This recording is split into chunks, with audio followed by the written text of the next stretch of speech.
नमो भगवते वासुदेवाय। प्यारे भक्तों, इस वीडियो में आप सुन रहे हैं पाप मोचनी एकादशी की व्रत कथा। सबसे पहले स्वागत करती हूँ आप सभी का आपके अपने इस चैनल पर और भगवान श्री हरि विष्णु और माँ लक्ष्मी से प्रार्थना करती हूँ कि आप सभी की मनोकामनाएं पूर्ण हो और आप सभी पर भगवान श्री हरि विष्णु और माँ लक्ष्मी अपनी कृपा बनाए रखें। पाप मोचनी एकादशी का मतलब है पाप को नष्ट करने वाली एकादशी। इस दिन भगवान विष्णु की विधि विधान से पूजा की जाती है। हमारे हिंदू धर्म में एकादशी का विशेष महत्व होता है। ये दिन भगवान विष्णु को समर्पित है। आपको बता दें कि इस दिन पूजा के दौरान व्रत कथा को पढ़ना बहुत ज़रूरी होता है, वरना पूजा अधूरी मानी जाती है। तो भगवान श्री हरि विष्णु का स्मरण करते हुए रसपान कीजिए पाप मोचनी एकादशी व्रत कथा का। अर्जुन ने कहा, हे कमल नयन, मैं ज्यों-ज्यों एकादशियों के व्रतों की कथाएं सुन रहा हूँ, त्यों-त्यों अन्य एकादशियों के व्रतों की कथाएं सुनने की मेरी जिज्ञासा बढ़ती ही जा रही है। हे मधुसूदन, अब कृपा करके आप चैत्र माह के कृष्ण पक्ष की एकादशी के विषय में बताइए। इस एकादशी का नाम क्या है और इसमें कौन से देवता का पूजन किया जाता है तथा इस व्रत का क्या विधान है। हे श्री कृष्ण, यह सब आप विस्तार पूर्वक मुझे बताने की कृपा करें। भगवान श्री कृष्ण ने कहा, हे अर्जुन, एक बार यही प्रश्न पृथ्वीपति मानधाता ने लोमश ऋषि से किया था। जो कुछ लोमश ऋषि ने राजा मानधाता को बताया था वही मैं तुमसे कह रहा हूँ। राजा मानधाता ने धर्म के गुह्यतम रहस्यों के ज्ञाता महर्षि लोमश से पूछा, हे ऋषि श्रेष्ठ, मनुष्य के पापों का मोचन किस प्रकार संभव है? कृपा कर कोई ऐसा सरल उपाय बताएं जिससे सहज ही पापों से छुटकारा मिल जाए। महर्षि लोमश ने कहा, हे नृपति, चैत्र मास के कृष्ण पक्ष की एकादशी का नाम पाप मोचनी एकादशी है। उस व्रत के प्रभाव से मनुष्य के अनेक पाप नष्ट हो जाते हैं। मैं तुम्हें इस व्रत की कथा सुनाता हूँ, ध्यान पूर्वक श्रवण करो। प्राचीन समय में चित्ररथ नामक एक वन था। उसमें अप्सराएं किन्नरों के साथ विहार किया करती थीं। वहाँ सदैव वसंत का मौसम रहता था, अर्थात उस जगह सदा नाना प्रकार के पुष्प खिले रहते थे। सभी गंधर्व कन्याएं विहार किया करती थीं। कभी देवेंद्र अन्य देवताओं के साथ क्रीड़ा किया करते थे। उसी वन में मेधावी नामक एक ऋषि भी तपस्या में लीन रहते थे।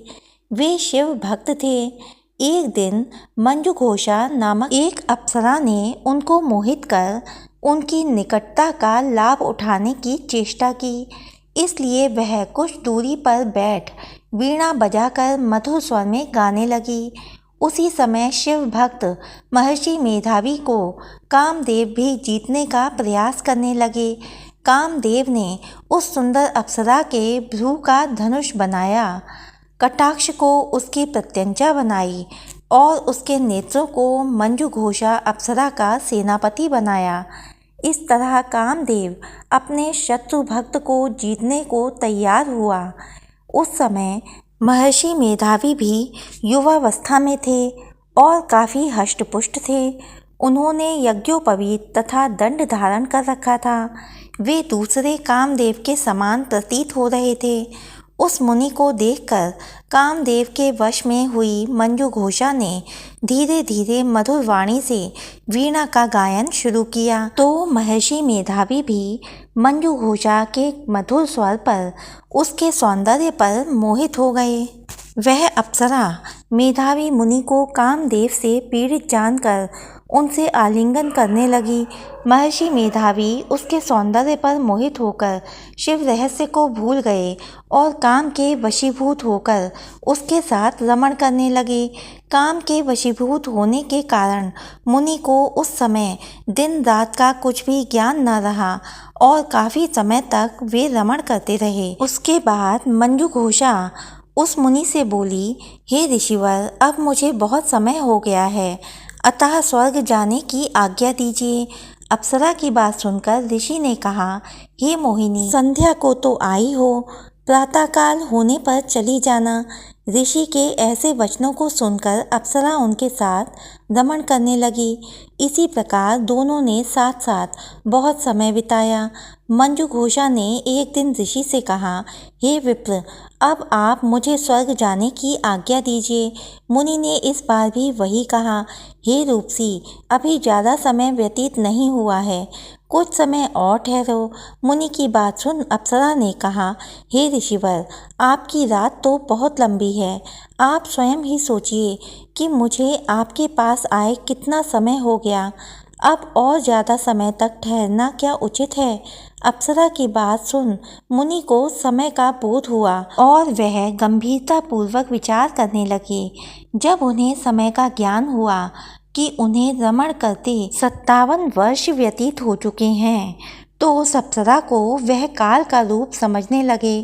इतना ज़्यादा समय भोग विलास में व्यर्थ चला जाने पर उन्हें बड़ा क्रोध आया।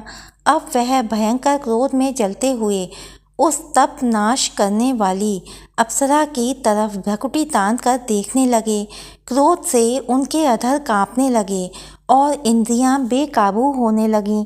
क्रोध से थरथराते स्वर में मुनि ने उस अप्सरा से कहा, मेरे तप को नष्ट करने वाली दुष्टा, तू महापापिन और बहुत ही दुराचारणी है। तुझ पर धिक्कार है। अब तू मेरे श्राप से पिशाचिनी बन जा। मुनि के क्रोध युक्त श्राप से वह अप्सरा पिशाचिनी बन गई।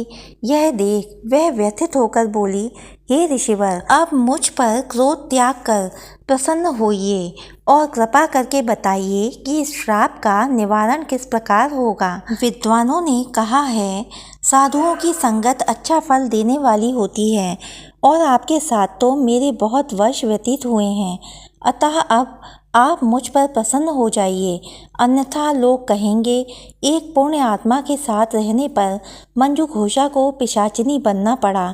मंजुघोषा की बात सुनकर मुनि को अपने क्रोध पर अत्यंत ग्लानि हुई, साथ ही अपनी अपकीर्ति का भय भी हुआ।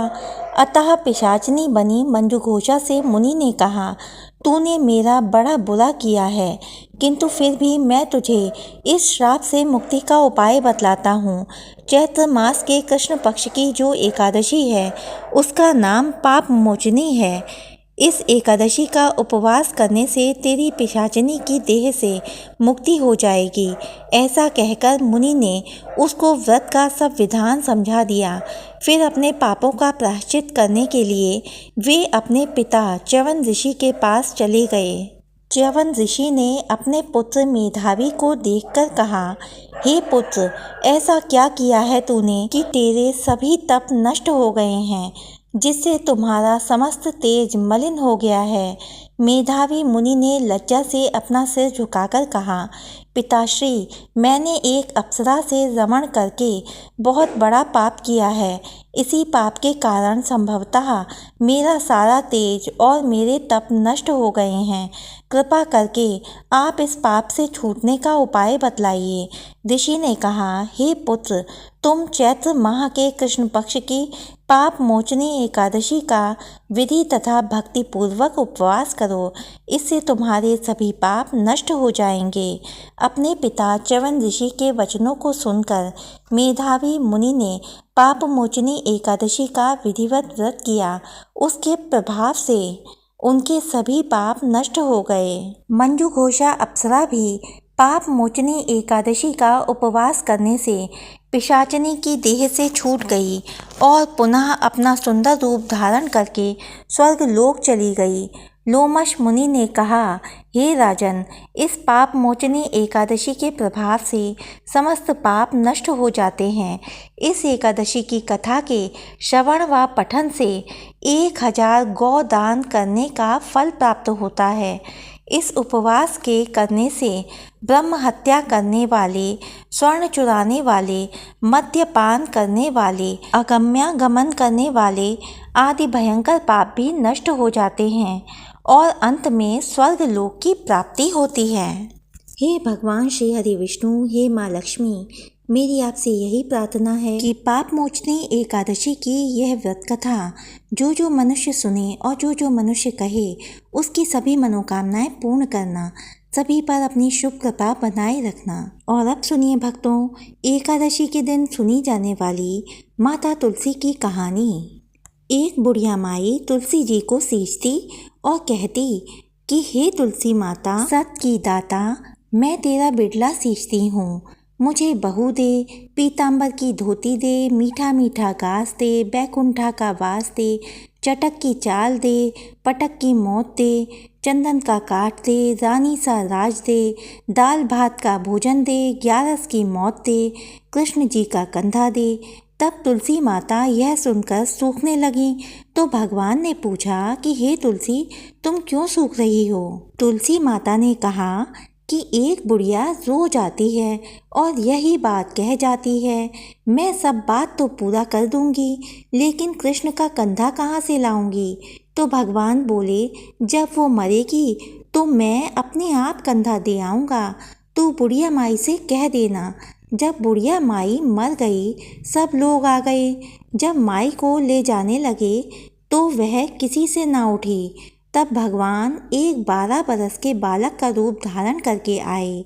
बालक ने कहा, मैं कान में एक बात कहूँगा तो बुढ़िया माई उठ जाएगी। बालक ने कान में कहा, बुढ़िया माई, मन की निकाल ले, पीतांबर की धोती ले, मीठा मीठा घास ले, बैकुंठा का वास ले, चटक की चाल ले, पटक की मौत ले, कृष्ण जी का कंधा ले। यह सुनकर बुढ़िया माई हल्की हो गई। भगवान ने कंधा दिया और बुढ़िया माई को मुक्ति मिल गई। हे तुलसी माता, जैसे बुढ़िया माई को मुक्ति दी वैसे सबको देना। हे तुलसी माता, आपकी ये कथा जो जो मनुष्य कहे और जो जो मनुष्य सुने उसकी सभी मनोकामनाएं पूर्ण करना। जय माता तुलसा की। भक्तों, वीडियो में अंत तक बने रहने के लिए आपका बहुत बहुत धन्यवाद।